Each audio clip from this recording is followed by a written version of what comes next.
Em 2 Coríntios, no capítulo de número 12, eu quero lhe chamar a atenção para uma palavra que foi ministrada por Jesus a uma pessoa que estava vivendo momentos muito difíceis na história dele, dessa pessoa. E aí eu faço a leitura em 2 Coríntios, no capítulo de número 12, a partir do verso de número 7. E ele registra a sua experiência pessoal no momento de adversidade, ao mesmo tempo que o texto bíblico registra a resposta de Jesus Cristo. 2 Coríntios, capítulo 12, versos de 7 a 10. E para que não me exaltasse pelas excelências das revelações, foi-me dado um espinho na carne, a saber, o mensageiro de Satanás para me esbofetear, a fim de que não me exaltasse, acerca do qual 3 vezes orei ao Senhor, para que se desviasse de mim. Mas disse-me o Senhor: a minha graça te basta, porque o meu poder se aperfeiçoa na fraqueza. Então, de boa vontade, pois me gloriarei na minha fraqueza, para que em mim habite o poder de Cristo. Pelo que sinto, então, prazer nas fraquezas, nas injúrias, nas necessidades, nas perseguições, nas angústias, por amor de Cristo. Porque quando estou fraco, então sou forte. A minha graça te basta. Vamos dizer juntos? A minha graça te basta. E resulta no tema a suficiência da graça. Vamos repetir juntos? A suficiência da graça.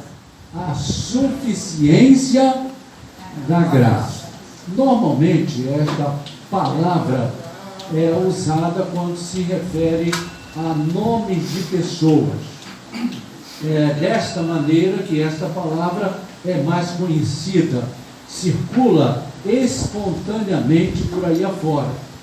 Quando vocês se lembram de pessoas cujos nomes são exatamente esses: Maria das Graças ou Graça.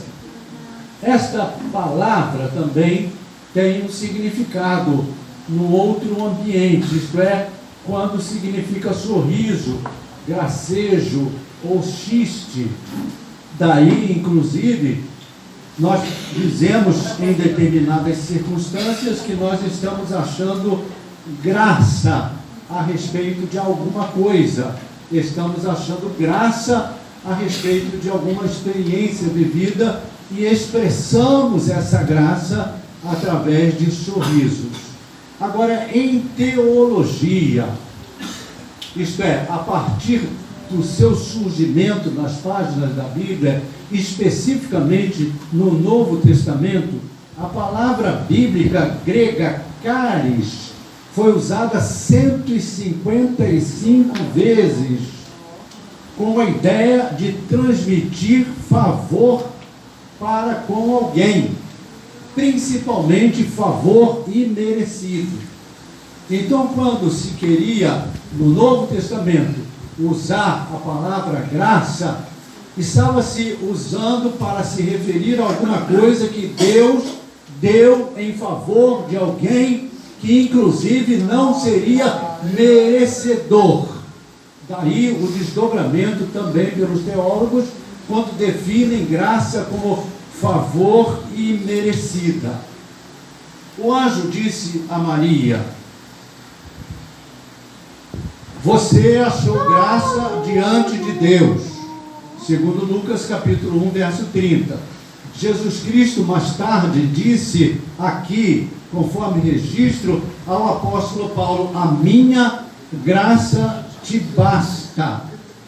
A maioria das vezes, daí por diante, quando as pessoas passaram a cada vez mais lerem a Bíblia, as pessoas começaram a usar essa Bíblia aplicada à salvação eterna, principalmente pelo ensino do apóstolo Paulo, quando ele, escrevendo aos Efésios, ele diz para os seus leitores: pela graça sois salvos mediante a fé, e isto não vem de vós, é dom de Deus. Vamos repetir juntos? Pela graça sois salvos mediante a fé, e isto não vem de vós, é dom de Deus. Significa, resumidamente, que qualquer pessoa, em qualquer parte do mundo, pode ser salva, desfrutando do poder de Deus em perdoar seus pecados e lhe garantir a vida eterna.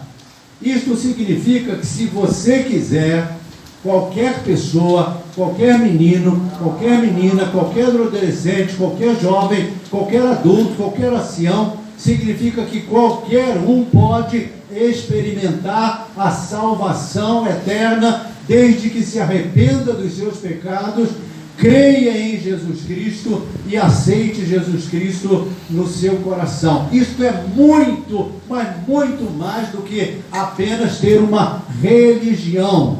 Por mais que a religião seja importante, ou por mais que a religião seja relevante, ou por mais que a religião seja significativa nos meios sociais.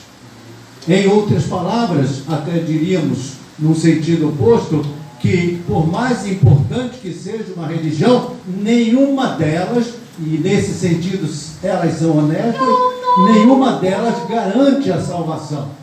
Mas qualquer pecador que se arrependa dos seus pecados e creia em Jesus Cristo, vai, mediante a fé, por causa da graça, ser recebido por Jesus quando partir deste mundo, chegada a hora da sua morte, e desfrutar da presença de Deus no paraíso. Por isso, inclusive, Jesus diz: na casa do meu Pai há muitas moradas. Se não fosse assim, eu teria dito: eu vou preparar lugar. E disse, ainda antes de partir deste mundo, a um homem que estava morrendo ao seu lado: ainda hoje estarás comigo no paraíso. Esta salvação que qualquer um, em qualquer parte do mundo, pode desfrutar, tendo garantida, é conseguida através da graça de Deus. A graça de Deus concede salvação ao pecador mediante a fé em Jesus Cristo. Além disso, o apóstolo Paulo também, quando ouve Jesus dizendo: a minha graça te basta, e aí Jesus estava falando com ele, ele estende essa graça a determinadas situações da sua vida pessoal. E aí ele estende além da salvação. Por isso, ele acrescentando, ele desdobra os resultados da palavra de Jesus ao seu coração. De boa vontade, pois, me gloriarei nas minhas fraquezas, para que em mim habite o poder de Cristo. Pelo que sinto prazer nas fraquezas, nas injúrias, nas necessidades, nas perseguições, nas angústias, por amor de Cristo Jesus. Em outras palavras, de maneira simples, para que seja compreendido por você, em razão das experiências que você vive no dia a dia, a graça de Jesus Cristo, a graça de Deus é suficiente para nos ajudar em momentos quando nós somos injuriados, passamos necessidades, vivemos perseguições, angústia, e a lista pode ser ampliada para maus tratos, inveja, acusações, perplexidade, perturbações, calúnias, perdas. Isto é, pela graça de Jesus Cristo, eu e você podemos viver as mais difíceis experiências na vida, as mais amargas experiências, os maiores problemas, as maiores vicissitudes, as maiores dificuldades que alguém pode dizer. Em outras palavras, isso significa que pela graça de Jesus Cristo, não tem mais sentido dizer: eu estou cansado, eu não aguento mais, eu vou colocar um ponto final na minha vida, eu vou encerrar a minha existência, a minha vida não tem mais sentido, a minha vida não tem mais valor, a minha vida não tem mais significado. O que eu estou vivendo, o que eu estou passando, as situações que eu estou experimentando são maiores do que eu tenho capacidade de suportar. E realmente, muitas coisas que nós, os seres humanos, passamos na vida, elas são maiores do que nós podemos suportar. Mas aí Jesus Cristo vem ao meu encontro, ao seu encontro, ao nosso encontro, e Jesus Cristo nos diz, nessas horas de vicissitudes, nessas horas de adversidade, nessas horas do fundo do poço, nessas horas mais difíceis da nossa existência, Ele vem e nos diz: a minha graça te basta.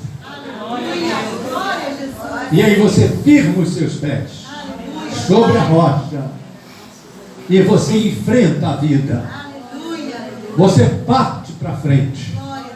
Você não fica na autocomiseração.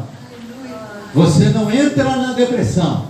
Você não se deixa levar pela melancolia. Você lança fora a ideia de dar um ponto final em busca de um alívio através da morte, porque a graça de Jesus Cristo é suficiente. A minha graça te basta. A minha graça te basta. E aí você pode experimentar as situações mais complicadas, mais perplexas, mais inacreditáveis da vida, porque você sente no seu coração, você recebe na sua alma esta declaração de Jesus Cristo, dita a você: a minha graça te basta. Agora, se por um lado tudo isto é verdade, e é verdade mesmo, ocorre que esta palavra usada por Jesus Cristo, quando falou ao apóstolo Paulo, estava se referindo também, especificamente, a uma doença, a uma enfermidade.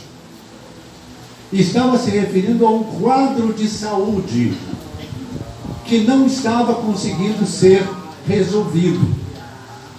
O momento foi descrito dessa maneira na vida do apóstolo Paulo: e para que não me exaltasse pela excelência das revelações, foi-me dado um espinho na carne, a saber, um mensageiro do maligno para me esbofetear, a fim de não me exaltar, acerca do qual orei 3 vezes ao Senhor, para que se desviasse de mim, e disse-me: a minha graça te basta.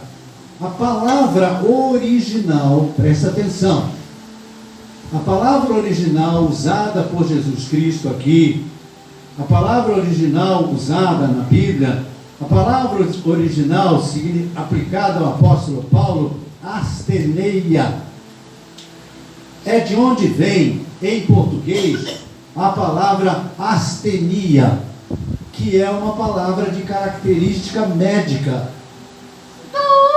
Astenia significava fraqueza, debilidade no corpo.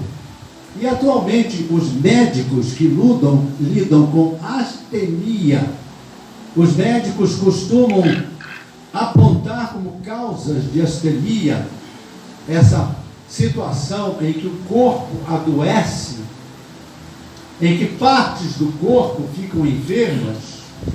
Eles costumam diagnosticar como causas distúrbio da tireoide, doenças cardíacas, anemia, diabetes, infecções persistentes, deficiência nutricional, efeitos de medicação, gripe e depressão. No caso do apóstolo Paulo, quando ele se dirige a Jesus e ele ora 3 vezes pedindo a Jesus que Jesus o curasse, Jesus então lhe dá como resposta: a minha graça te basta. E ele orou 3 vezes. Eu tenho absoluta convicção, sempre tive, de que ele teria orado 1 vez, 2 vezes, 10 vezes, 40 dias, 40 anos, até que Deus o abençoasse, o libertando daquela situação. Mas em vez de Jesus lhe conceder a cura que ele estava buscando, Jesus lhe diz, no lugar da cura: a minha graça te basta. A minha graça te basta. O caso do apóstolo Paulo de acordo com os estudos biográficos a respeito do que lhe ocorreu, informam, esclarecem que em decorrência da intensa luz que brilhou quando ele estava no caminho de Damasco para prender os cristãos. Aliás, essa história de prender cristãos é muito velha, é mais velha do que nós podemos imaginar. E quando ele estava, à semelhança de muitas outras pessoas ao longo da história, querendo prender cristãos, porque não gostam de cristãos, detestam os cristãos, querem exterminar os cristãos de face da terra e do nosso país, ele recebeu aquela intensa luminosidade nos seus olhos, e a luz que brilhou intensa no seu momento de conversão o deixou cego. E ele, ficando cego, ele foi levado até a rua chamada Direita, onde ele receberia os primeiros socorros em decorrência da lesão ocular que lhe afetou a sua vida, que lhe causou essa situação tão desagradável. Ele então é levado para essa rua chamada Direita. Barnabé fala ao seu encontro, e Barnabé ora por ele, e Barnabé recebe de Deus a incumbência, que é a semelhança de promover a cura em favor dele, a semelhança de outras tantas curas. Barnabé não consegue fazer com que aquela doença de fato deixe o seu corpo, e ele vai ter que conviver com essa enfermidade na sua vida. Barnabé ora por ele para que ele seja curado. Ocorre, todavia, que apenas uma parte do problema é resolvido, e ficam sequelas que o impediam, por exemplo, de escrever. As cartas, por isso, do apóstolo Paulo, a ele atribuídas, não foram por ele escritas, porque ele já, em decorrência da lesão nos olhos, não conseguia mais escrever. E aí ele tinha os seus auxiliares que escreviam as suas cartas. Numa delas, o máximo que ele faz, e ele diz isso, e certamente você vai se lembrar, ele diz aos seus leitores: com letras grandes eu escrevi, porque ele não conseguia mais sequer escrever em função da sua dificuldade, da sua enfermidade, da sua doença. E essa é uma situação tão grave, ficou uma sequela tão séria na história do corpo dele, que quando ele está escrevendo sua carta aos Gálatas, no capítulo 4, no verso 15, no capítulo 6, no verso 1, e na sua carta aos 2 Coríntios, no capítulo de número 10, no verso de número 10, ele diz que para as pessoas a sua aparência é muito feia. De tal forma que os biógrafos do apóstolo Paulo, e você pode encontrar isso em qualquer biografia, vão afirmar, à luz desse levantamento, o que ele disse quando as pessoas comentavam: as suas palavras na sua ausência são fortes, mas a sua presença é fraca, porque a sua presença é débil. Ele está enfermo, ele está doente, ele era feio, ele não era bonito, ele não era bonito, ele era feio, e então ele causava rejeição quando as pessoas olhavam para ele. Diante dessa doença incurável, sim, doença incurável, presta atenção, doença incurável, ele orou a Deus 3 vezes, mas Jesus lhe respondeu dizendo: a minha graça te basta, porque o meu poder se aperfeiçoa na fraqueza, isto é, na astenia, isto é, na enfermidade. O meu poder também se aperfeiçoa através da enfermidade. A palavra original, conforme já expliquei, traduzida por fraqueza, astenia, na maioria das 24 vezes em que aparece no Novo Testamento, realmente ela é originalmente traduzida por doença, de tal forma que você encontra em Mateus capítulo 8, verso 17, Lucas capítulo 5, verso 15, João capítulo 5, verso 5, Atos capítulo 28, verso 9, Gálatas capítulo 4, verso 13, 1 Timóteo capítulo 5, verso 23. Todas estas vezes em que a palavra aparece, ela está traduzida por enfermidade e por doença. Em outras palavras, ele pediu a Deus que Deus lhe tirasse essa doença. E em vez de Deus o atender, tirando essa doença, Deus lhe disse: a minha graça te basta. Você vai conviver com esta doença, mas você será sustentado pela minha graça. Hoje de manhã, quando estava acompanhando um dos grandes pregadores de família tradicional em São Paulo, da Igreja Batista de Curitiba, pastor Peragibe, ele estava falando do momento agora, recente, deste mês, quando a sua esposa engravidou, e o bebê ficou nas trompas, em vez de ficar no útero, e ele pediu a Deus, e ele dizia hoje no testemunho, eu ouvi, eu pedi a Deus: Senhor, tu tens poder, Deus pode todas as coisas, Senhor, mete a tua mão lá nas trompas e transporta o bebê que está lá para o útero. E ele diz então que por mais que ele tivesse orado, eles foram para a cirurgia, onde eles fizeram a intervenção médica, porque pela graça vocês são abençoados por Deus. E ao mesmo tempo, há dias atrás, numa outra pregação, ele falava da sua mãe, que ele lembrou hoje, de novo, ficou doente 9 anos, no leito de enfermidade. E ele, como pregador, como crente, homem de fé, que foi instrumento de Deus para a cura de tanta gente, foi instrumento de Deus para a cura de tantas as pessoas, ele orando, pedindo a Deus que Deus curasse a sua mãe. Ele vê num determinado dia, 9 anos depois, a sua mãe partindo. E é como se ele sempre estivesse ouvindo essas palavras que Deus disse ao apóstolo Paulo: a minha graça te basta, porque o meu poder se aperfeiçoa na asteneia, na astenia, na enfermidade.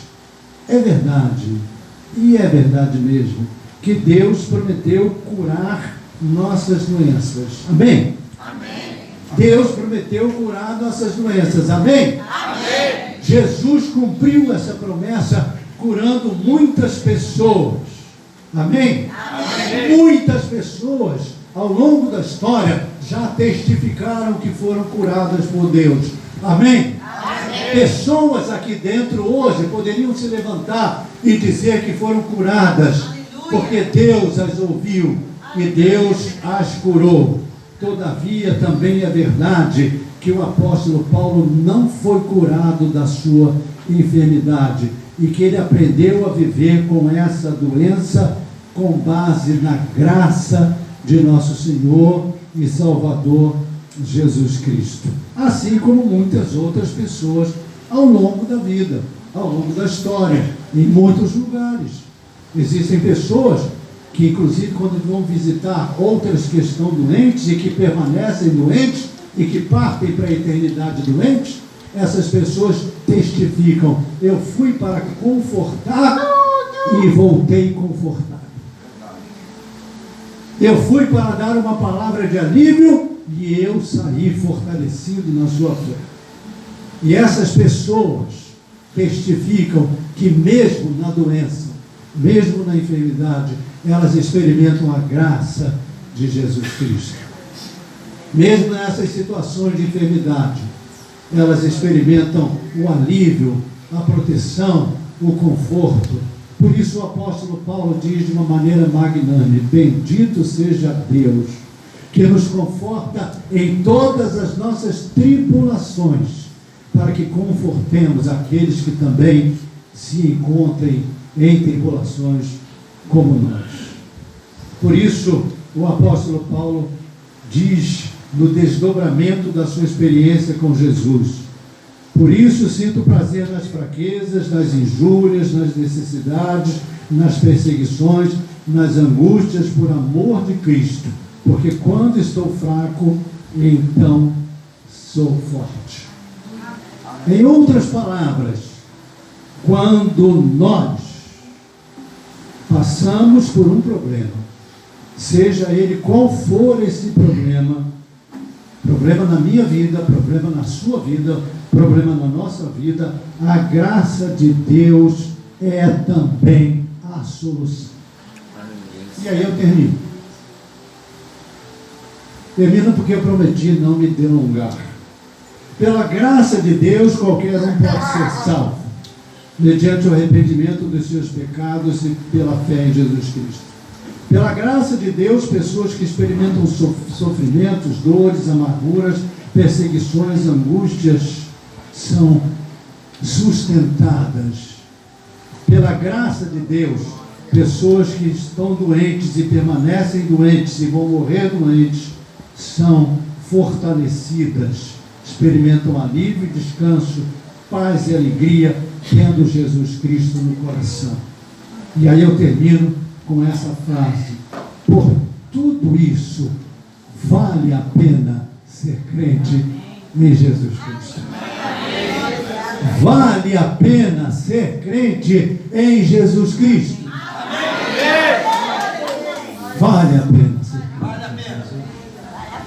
E se você ainda não é crente, você tem agora essa oportunidade de tomar essa decisão na sua vida, seja qual for a experiência que você está vivendo, seja qual for a situação que esteja lhe ocorrendo, você tem a oportunidade de se tornar um crente, uma crente em Jesus e viver pela graça.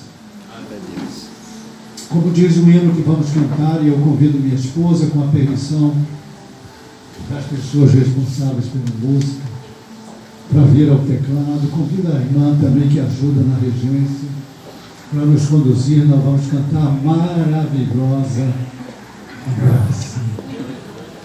E eu convido vocês a ficarem de pé.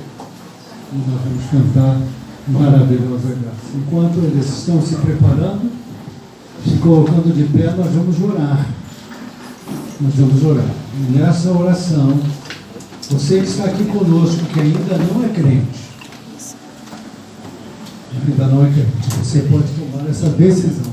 Se você está lá fora, na varanda, e acompanhou a pregação, se você está aqui dentro e entendeu que o Espírito Santo ministrou ao seu coração, você pode fazer uma oração agora, dizendo: Jesus Cristo, Filho de Deus, e eu te recebo também em meu coração como meu Salvador pessoal.